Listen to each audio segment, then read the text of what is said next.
मेरे ऑफिस में एक छोटे कद की मोटी लड़की है।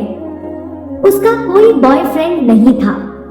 उसने बताया कि कोई दोस्त बना भी तो बस उसके साथ करने के लिए। दोस्तों, मैं विजय हूँ। आपने अब तक स्टोरी तो बहुत पढ़ी होंगी, पर ये स्टोरी नहीं है। एक ऐसी लड़की की सत्य घटना है जो काली, मोटी, भद्दी सी है, जिसे मसलना, भोगना तो सब चाहते हैं, पर प्यार करना, साथ देना, समझना कोई नहीं चाहता है। एक 26 वर्षीय लड़की, उसके नाम रिया है। रिया एक छोटे कद की मोटी सी लड़की है। उसके साथ अगर कोई घूमने निकल जाए तो उस साथ घूमने वाले को भी शर्म आ जाए कि वो किसके साथ आ गया है। ये मेरी उसके बारे में सोच नहीं, बल्कि उसके साथ हुआ लोगों का व्यवहार बताता है। रिया से मेरी मुलाकात मेरे हेड ऑफिस में हुई थी। रिया यहाँ मेरी ही तरह कार्यालय सहायक और कंप्यूटर ऑपरेटर के पद पर कार्यरत है। बस फर्क इतना सा है कि वो हेड ऑफिस में है, जबकि मैं ब्रांच ऑफिस में हूँ। एक औपचारिक मुलाकात के बाद हमने अपने मोबाइल नंबर एक दूसरे को दे दिए थे। उसी कार्यालय में काम कर रही एक अन्य लड़की, जो दिखने में बहुत ही सुंदर थी, उसे पटाने के चक्कर में मैंने रिया से मैसेज चैटिंग शुरू कर दी। जल्द ही हम एक दूसरे के अच्छे दोस्त बन गए थे। एक बार मैसेज में मैंने उससे पूछा था, तुम्हारा कोई बॉयफ्रेंड है क्या? उसका जवाब था कि उसमें ऐसा क्या है जो उसे कोई गर्लफ्रेंड बनाएगा। बॉयफ्रेंड तो दूर की बात थी, उसका तो कोई साधारण फ्रेंड भी नहीं था। एक बार मैंने उसके साथ मिलने का प्रोग्राम बनाया। ये प्रोग्राम मैंने उसके साथ उस लड़की को लेकर बनाया था जिसे मैं पटाना चाहता था। बदकिस्मत से वो लड़की रिया के साथ नहीं आई। फिर रिया और हमने एक रेस्टोरेंट कैबिन में बैठकर काफी देर बात की। बातें कुछ इस तरह की थी। मैं बोला, हाँ तो रिया, ये बताओ तुम ऐसा क्यों कह रही थी कि मेरी कोई फ्रेंड नहीं, तुम्हें आज तक कोई क्यों नहीं मिला? रिया बोली, विजय, मिले तो बहुत, पर हर कोई मतलब के यार थे। सबको इस जिस्म से तो प्यार था, पर कोई मुझे अपने साथ कहीं ले नहीं जाना चाहता था। मुझे भोगने वाला, दूसरे लोगों के सामने अपना दोस्त कहना नहीं चाहता था। तुम यकीन नहीं करोगे कि आज की तरह यूं रेस्टोरेंट में भी मैं पहली बार किसी के साथ बैठी हूँ। मैंने उसकी तरफ देखा और हैरान हो गया।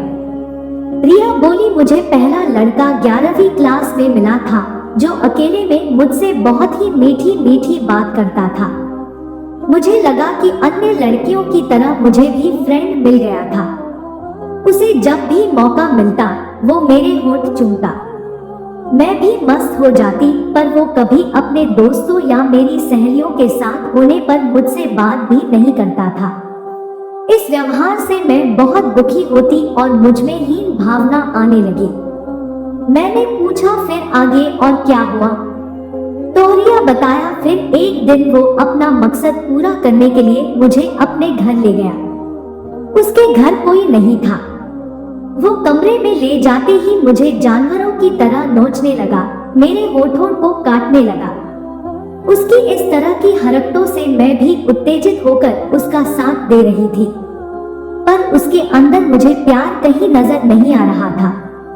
मुझे नजर आ रही थी तो बस उसकी हवस।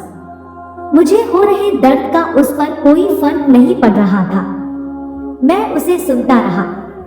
वो आंख बंद करके अपने अतीत को बयान कर रही थी। उसके मुंह से ये सब सुनकर मैंने रिया से कहा, कभी कभी गलत इंसान मिल जाता है, हमेशा ऐसा नहीं होता। इस पर रिया बोली, विजय, उसके बाद की भी सुनो। उस लड़के ने मुझे स्कूल में अपने दोस्तों के बीच बदनाम कर दिया कि उसने मुझे जमकर मजा लिया है। अब स्कूल का हर दूसरा लड़का मेरे साथ बदतमीजी करने लगा था, पर मुझे एक दोस्त का सम्मान कभी नहीं देते। मैं बोला, मतलब तुमको कोई भी सच्चा आशिक नहीं मिला? रिया बोली, हाँ, मेरे समाज के एक लड़के ने भी मुझे बहला फुसला कर एक बार अपने झांसे में ले आया था। उस लड़के ने मुझे बहुत रगड़ा, पर मैंने उसे करने नहीं दिया। पहले उससे शादी के लिए बोला तो उसने मुझसे किनारा कर लिया। है अपने बॉस भी केबिन में मुझे अकेला पाते ही प्यारी प्यारी बात करके मुझ पर हाथ साफ करने की कोशिश करते हैं। पर अब मैं मर्दों की रग रग से वाकिफ हो गई हूँ। रिया बोली, आप मैं उसे ही दूंगी जो भले ही मुझसे शादी ना करे पर मुझे एक इंसान समझे, दोस्त माने, एक खिलौना न समझे। उस दिन रिया के साथ 2 घंटे रेस्टोरेंट में बिताने के बाद हम एक दूसरे से भावनात्मक रूप से जुड़ चुके थे। अब रिया हर छोटी से छोटी बात मुझे बताने लगी थी कि उसके घर में आज क्या बना था, उसने क्या खाया और दिन भर क्या किया, किसने उसके साथ क्या क्या छेड़छाड़ की और किस तरह से उसके शरीर को छुआ। यह सब वह मुझे बताने लगी थी। अब जब भी मौका मिलता हम दोनों घंटों बातें करते रहते। एक दिन यूं ही बात करते करते फिल्म देखने का प्रोग्राम बन गया। रिया और हम छुट्टी वाले दिन एक मॉल में फिल्म देखने पहुंच गए। हम दोनों ने कॉर्नर की 2 सीटें ले ली और फिल्म देखने जाने लगे। अंदर जाते समय रिया ने मेरा हाथ पकड़ लिया। वह बहुत ही खुश नजर आ रही थी। उस मॉल में फिल्म देखने बहुत ही कम लोग आए हुए थे, क्योंकि इस फिल्म को लगे 2 हफ्ते हो चुके थे, इसलिए नाम मात्र के लोग ही फिल्म देखने आए थे। जो लोग आए थे ज्यादातर फिल्म देखने वालों में नवयुगल ही थे। हमारे सामने बैठा एक जोड़ा फिल्म चालू होते ही एक दूसरे को चूमने लगा, जबकि रिया और हम सिर्फ एक दूसरे का हाथ पकड़कर बैठे थे। कुछ फिल्म बीत जाने के बाद मैंने रिया से बोला कि क्या मैं तुम्हारे गले में हाथ रख सकता हूँ। इस पर रिया ने बोला, तुम्हें इसके लिए मुझसे पूछने की आवश्यकता नहीं है। अब मैंने रिया के गले में हाथ डाल दिया और उसे हल्का सा अपनी ओर खींच लिया। फिल्म हॉल के घने अंधेरे में भी हम एक दूसरे की आंखों में देख रहे थे। फिर धीरे धीरे हम एक दूसरे की गर्म सांसों को महसूस करने लगे। बढ़ते बढ़ते अचानक ही हमारे होंठ एक दूसरे से मिल गए। हमारे होंठ चिपक गए थे। मैं धीरे धीरे कभी उसके ऊपर वाले होंठ को तो कभी नीचे वाले होंठ को चूमने लगा। वह भी मस्त होकर मेरे होठों को चूम रही थी। तभी अचानक से हॉल की लाइट जल गई, क्योंकि पिक्चर का इंटरवल हो चुका था। हम दोनों हड़बड़ाहट में एक दूसरे से अलग हुए। रिया ने अपने कपड़े ठीक किए। हमारे सामने बैठे जोड़े की लड़की ने तो हमारे सामने ही अपनी पैंटी पहनी। इंटरवल के बाद रिया मेरे कंधे पर सर रखकर बैठ गई, जबकि मेरे मन में चल रहा था कि अब आगे क्या करना चाहिए। अब मैंने धीरे से रिया की जांघों पर अपना हाथ रख दिया। काफी देर तक ऐसे ही चला। हम दोनों तृप्त तो नहीं हुए थे, लेकिन मजा आ गया था। फिल्म खत्म होते ही हम अपने अपने घर निकल गए। मैं घर जाकर यह सोचने लगा कि जैसा सभी ने उसके साथ किया, वैसा ही मैंने भी उसके साथ किया। मुझे अपने आप से बहुत ही ग्लानि महसूस होने लगी। पर जब उसका कॉल आया तो वह बहुत ही चहक रही थी। वह बोली, विजय, यह मेरी जिंदगी का सबसे यादगार दिन बन गया है, पर आज जो मजा तुमने दिया, ऐसा मजा कभी नहीं आया। मैं बोला, रिया, मैंने तेरे साथ अच्छा नहीं किया। मैंने भी वही किया जो सभी तेरे साथ करते हैं। इस पर रिया बोली, जो भी हुआ हम दोनों की मर्जी से हुआ। अगर कोई और होता तो मुझे कुत्तों की तरह मसलने लगता और हो सकता था कि कहीं ले जाकर वह सब कर लेता। विजय, विश्वास करो, मैं बहुत ही खुश हूँ। मैं उसकी ये बात सुनकर बड़ा खुश हुआ। रिया आगे बोली, अब मेरा अरमान है कि मैं 10 दिन के लिए तुम्हारे साथ छुट्टी पर किसी बड़े शहर में जाऊं और जमकर अपनी जिंदगी जी लूं। विजय, अभी तक मुझे कहीं प्यार नहीं मिला और मैं जैसी मोटी भद्दी हूँ, उसे देखकर मुझे नहीं लगता कि आगे भी मुझे प्यार मिलेगा।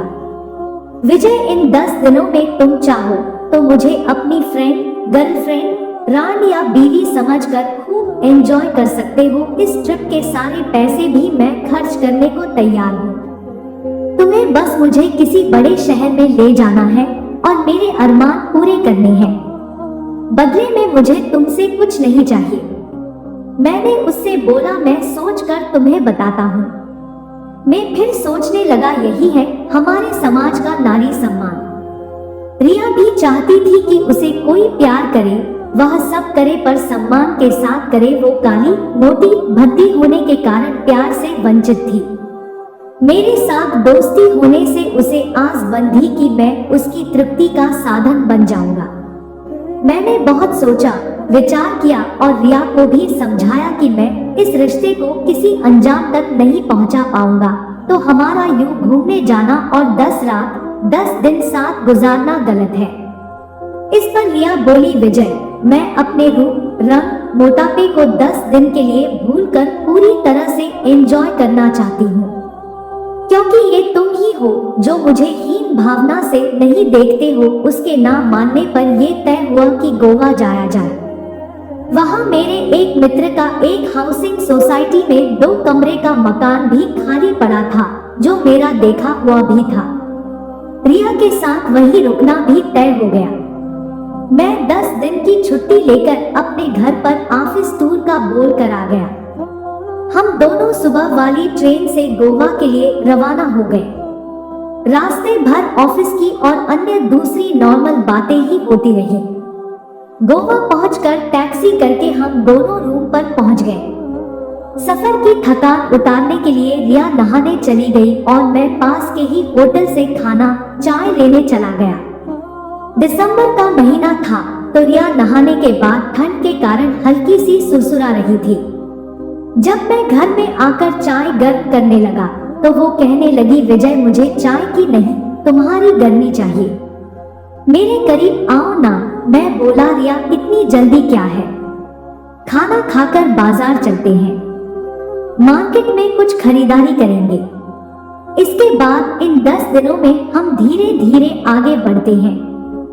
ये सुनकर वो एकदम से मेरे पास आई और मुझे अपने पास खींचते हुए बोली, अरे विजय, 1-2 किस तो करो, पूरे सफर से तुम मुझसे दूर दूर ही हो। इतना बोलकर हम दोनों के होंठ मिल गए। अब मैं भी हल्का सा उत्तेजित हो गया था।